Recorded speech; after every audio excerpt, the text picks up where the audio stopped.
Maintenance of irrigation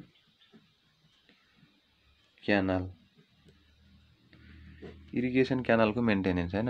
अब maintenance of irrigation canal भनेको त क्यानल कन्स्ट्रक्ट किन गरिन्छ त पानी बोक्नलाई त हो नि हैन, वाटर क्यारी गर्नको लागि from source to consumer area. अब यसले पानी बोकिराखोस् हैन, लामो समयसम्म यसले पानी बोकिराखोस् भन्नका निम्ति गरिने जति पनि कार्यहरू छ त्यो भनेकै मेन्टेनेन्स अफ इरिगेसन क्यानल हो। अब यसमा चाहिँ विशेष गरेर 4 वटा हैन, मेनली 4 प्रकारका मेन्टेनेन्सहरू छन्। मेनली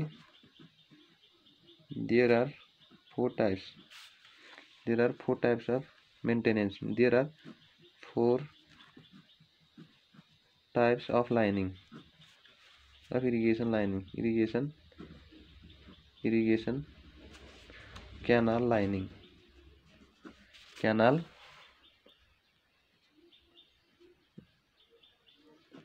which are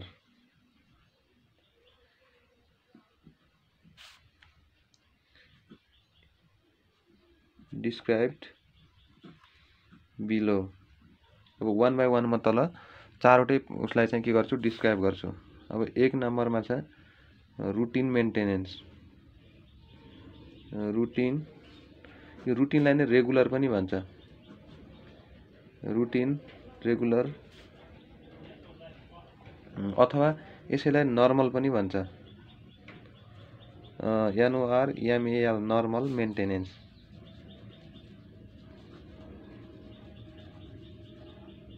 ल अहिले हल्लिरहेछ, एकछिनपछि लेख्दाखेरि हल्लिन्छ क्यामेरा हैन। Routine, regular, normal maintenance. अब यो रुटिन मेन्टेनेन्स भनेको के हो त?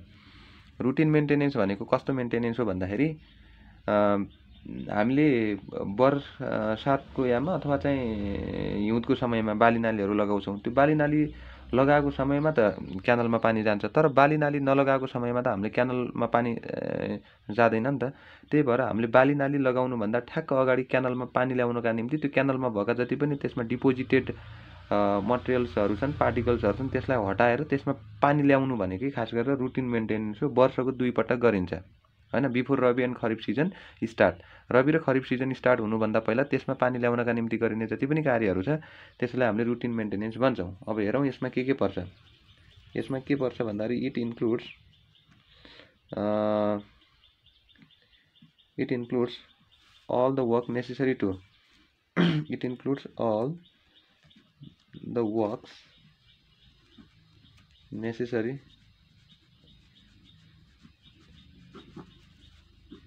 to keep irrigation system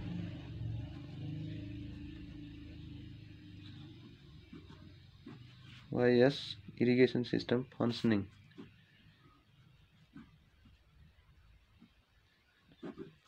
satisfactorily.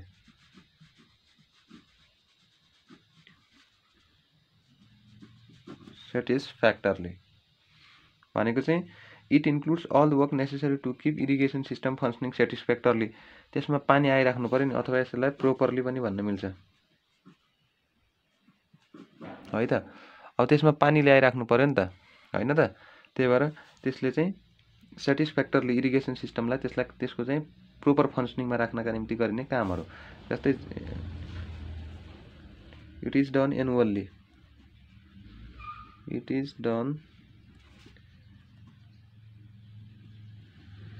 done annually, कमा गरेर generally 2 times per annum, 2 times per annum before Rabi or Kharif,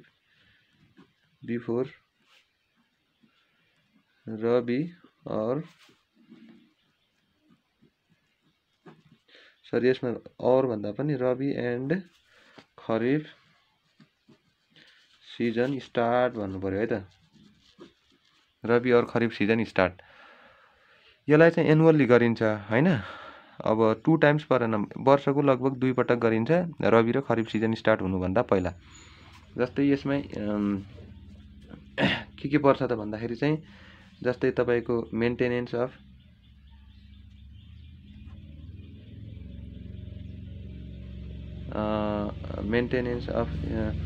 intake है त, इन्टेक अपरेसनल गेटहरू हैन, operational gate comma removal of sand and other deposited material, sand and अब लामो जान्छ, other deposited material from the canal cross section, from the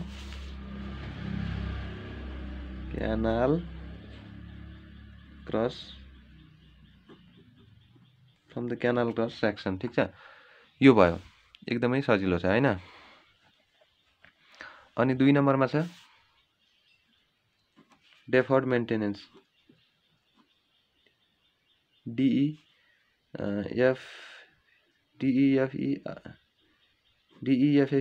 deferred maintenance.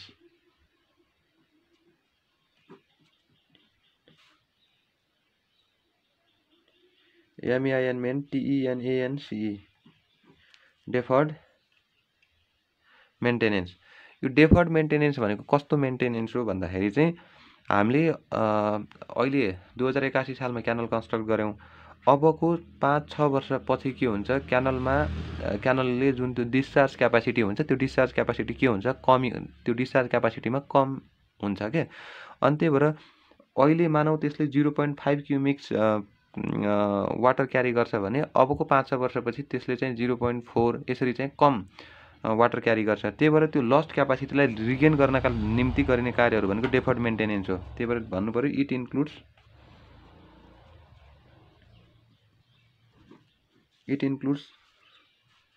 the work necessary to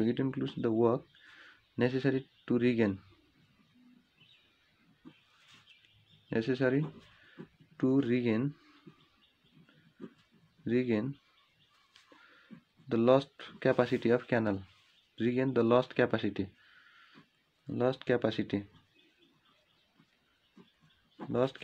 of a canal compared to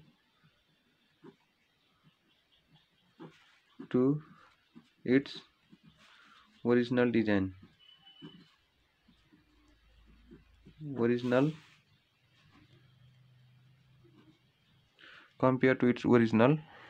हैन। भनेपछि त्यसमा के हुन्छ, original डिजाइनको कम्पेयरमा पछि त्यसको क्यापासिटी के हुन्छ, घटेको हुन्छ र त्यसलाई रिगेन गर्नका निम्ति गरिने जति पनि कामहरू छ त्यो डेफर्ड मेन्टेनेन्स अन्तर्गत आउँछ है त। 3 नम्बरमा स्पेसियल मेन्टेनेन्स, यो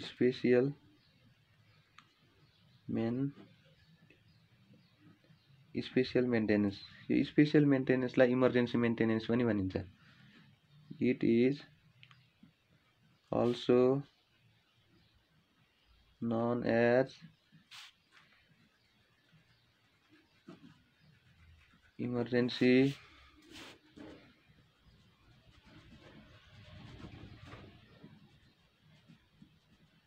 मेन्टेनेन्स है त। यसले के गर्छ भन्दाखेरि इमर्जेन्सी मेन्टेनेन्स भनेको किन भन्दाखेरि जस्तै अर्थक्विक आयो हैन, अनि ल्यान्डस्लाइड भयो हैन, बाढी पहिरो भूकम्प आइसकेपछि त्यसमा चाहिँ के हुन्छ त, त्यसका स्ट्रक्चरहरू ड्यामेज हुन्छन् र त्यो ड्यामेज भएको स्ट्रक्चरलाई फेरि रिपेयर गर्नका निम्ति गरिने मेन्टेनेन्स भनेको स्पेसियल मेन्टेनेन्स हो। अब यसमा लेख्नु पर्यो नि त त्यही कुराहरू, जस्तै इट के पर्छ त, it includes the damage of the repair of damage, it includes the repair of damage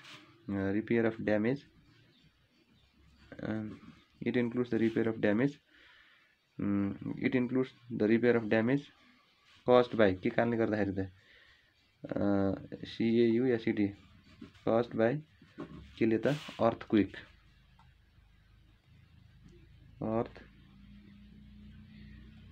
earthquakes landslide कमा टाइफोन्स कमा इटिसी भन्नु पर्यो हैन। भनेपछि it includes the repair of damage caused by earthquake, landslide, typhoons caused by जस्तै यहाँनिर चाहिँ it includes the repair of damage caused by earthquake चाहिँ landslide इटिस यो भनेको चाहिँ मेजर डिजास्टरहरू हो के caused by मेजर डिजास्टर। यसमा caused by मेजर डिजास्टर सच्याज भनेर लेखे पनि भयो caused by यो अर्थक्विक ल्यान्डस्लाइड टाइफोन्स इटिसी भन्दा पनि केही फरक परेन। र अर्को लास्टमा हुन्छ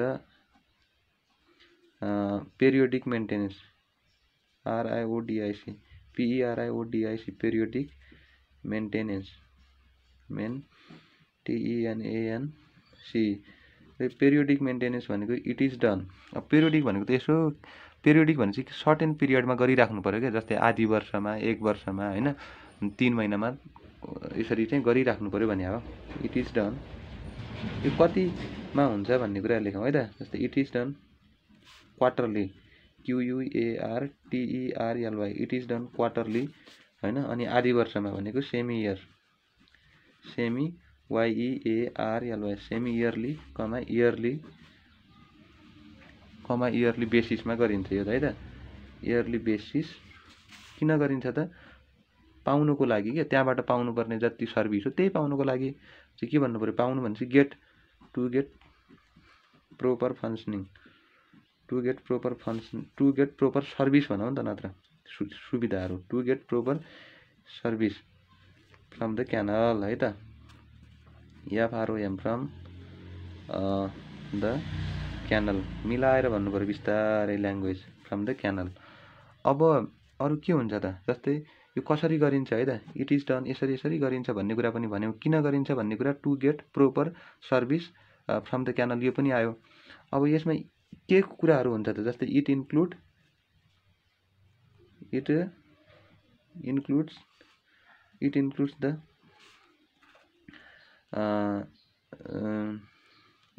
द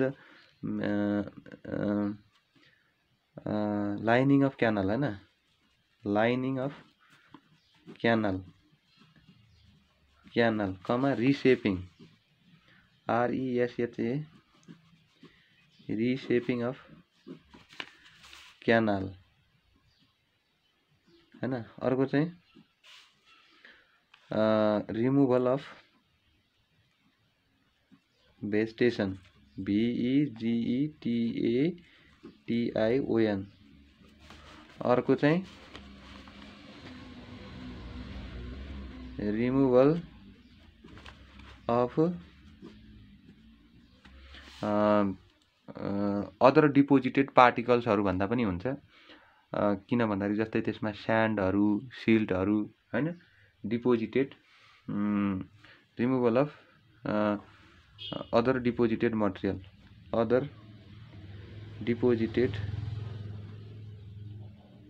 डिपोजिटेड पार्टिकल्स है त PICLES पार्टिकल्स। ल एकदमै भयो नि हैन। अब छोटोमा भन्छु सबै भनेको कुन मेन्टेनेन्स भनेको के हो भन्ने अब राम्रोसँग देखियो। अब स्पेसियल मेन्टेनेन्स भनेको कस्तो भन्दाखेरि जस्तै नसोचेको कुराहरू काहीँनिर भइदिन्छ, भूकम्प आइदिन्छ हैन। अनि बाढी पहिरो गइसकेपछि त्यसको के हुन्छ त त्यसका स्ट्रक्चरहरूलाई ड्यामेज गर्छ। त्यही ड्यामेज भएका स्ट्रक्चरहरूलाई रिपेयर गर्ने काम भनेको स्पेसियल मेन्टेनेन्स हो। छोटोमा सिद्धो त्यही लेख्नु पर्यो हैन। अब त्यस्तो भनेको इमर्जेन्सी हो नि त। भूकम्प गइसकेपछि त इमर्जेन्सी आज भूकम्प कसले थाहा छ र भूकम्प कुन डेटमा कतिखेर जान्छ भन्ने। भूकम्प जतिखेर पनि जान्छ र भूकम्प गइसकेपछि त हामीलाई त पानी त चाहिन्छ खेतमा। इमर्जेन्सी रूपमा हामीले त्यसलाई के गर्नु पर्यो फेरि मेन्टेनेन्स गर्नु पर्यो। त्यही भएर स्पेसल मेन्टेनेन्सलाई इमर्जेन्सी मेन्टेनेन्स भनेको हो। अनि पेरियोडिक भनेको कस्तो हो भन्दाखेरि अब हाम्रो क्यानलबाट पानी आइरहेछ, अब पानी आएकै छ हामीले मेन्टेनेन्स नगर्दा हुन्छ भन्ने होइन नि त। जस्तै कसैको बुढाबुढी बीच अथवा चाहिँ कसै बीच माया प्रेम एकदमै छ, हाम्रो त माया प्रेम छँदैछ हामीले अब के अरे यो फोन म्यासेजहरू किन गरिराख्नु पर्यो, जहाँ गए पनि शङ्का उसले गर्दैन के भयो र भन्ने होइन नि त। त्यो माया प्रेम भए पनि त्यो माया प्रेमलाई विश्वास दिलाइराख्नका निम्ति त फेरि पनि त्यो कामहरू त गर्नु पर्यो नि त। मतलब फोन गर्ने होइन, म यहाँ छु त्यहाँ छु भन्ने कुरा त गर्नु पर्यो नि त। त्यस्तै हो, क्यानल चाहिँ क्यानलमा पानी आइरहेछ भनेर मात्रै भएन। यसो बेला बेलामा कहिलेकाहीँ गएर त्यो क्यानल हेर्नु पर्यो, आधी वर्षमा होइन 3 महिनामा 6 महिनामा गएर हेर्नु पर्यो। किन भन्दाखेरि त्यहाँबाट पाउने सेवा सुविधाहरू निरन्तर रूपमा म पाइराखौँ भन्नका निम्ति त्यहाँबाट गएर तपाईँ त्यसलाई लाइनिङ गर्ने होइन, अनि त्यसलाई रिसेपिङ गर्ने, त्यसमा भएका केही काठका ठुटामुटाहरू हटाउने जुन प्रक्रिया छ त्यो भनेको हाम्रो पिरियोडिक मेन्टेनेन्स अन्तर्गत आयो है। र अब भनेको रुटिन अथवा रेगुलर मेन्टेनेन्स जुन पहिलाको छ, यो भनेको कस्तो भन्दाखेरि जस्तै हामीले के गर्छौँ, बर्खाको समयमा जस्तै हाम्रो खरिफ क्रपहरू हुन्छ नि, राइस, मेज, मिलेट्स, मकैहरू होइन, त्यो जति पनि छ नि, जस्तै तपाईँको ग्राउन्डनट होइन, विभिन्न किसिमका पल्सेसहरू, त्यो क्रपहरू लगाउनुभन्दा पहिला हामीलाई पानी चाहिन्छ कि छैन? हामीले क्रप लगाउनुभन्दा पहिला पानी चाहिन्छ, अरू 12 महिना पानी चाहिँदैन। अब क्रप लगाउने बेला भयो, अब पानी चाहियो भनेर त्यहाँ पानी ल्याउनु पर्यो नि त, हो त्यति बेला गर्ने मेन्टेनेन्स हो। यो भनेको चाहिँ वार्षिक रूपमा गरिन्छ, वर्षको 2 पटक गरिन्छ, रबी र खरिफ क्रप लगाउने बेला, rabi season and kharif season start हुनुभन्दा पहिला गरिन्छ। त्यही कुराहरू यहाँ लेखा छ, इट इज डन एनुअल्ली लेखा छ। र यहाँनिर यो भनेको it includes the work necessary to keep the irrigation system functioning properly भनेको छ, अथवा सेटिस्फ्याक्टरली। त्यसमा पानी आउनु पर्यो नि त होइन, त्यो सेटिस्फ्याक्टरली तरिकाले होइन, हामीलाई मन सन्तुष्ट हुने तरिकाले भन्न खोजे जस्तो कुरा हो। र भनेको अब यसमा के गर्नु पर्यो त, इन्टेकबाट जस्तै gravity water supply always start from intake भने जस्तै यो क्यानल त ग्राभिटीकै अन्डरमा फ्लो हुन्छ, त्यही भएर इन्टेक नै पहिला सफा गर्नु पर्यो, जहाँबाट पानी आउने हो त्यसलाई नै पहिला सफा गरेर पानी ल्याउनु पर्यो। अनि त्यसपछि अपरेसनल गेट सफा गर्नु पर्यो पानी ल्याउनका निम्ति, अनि त्यसमा भएका काठका टुक्रा मुक्राहरू तिनीहरू पनि हटाउनु पर्यो, अनि बल्ल पानी आउँछ।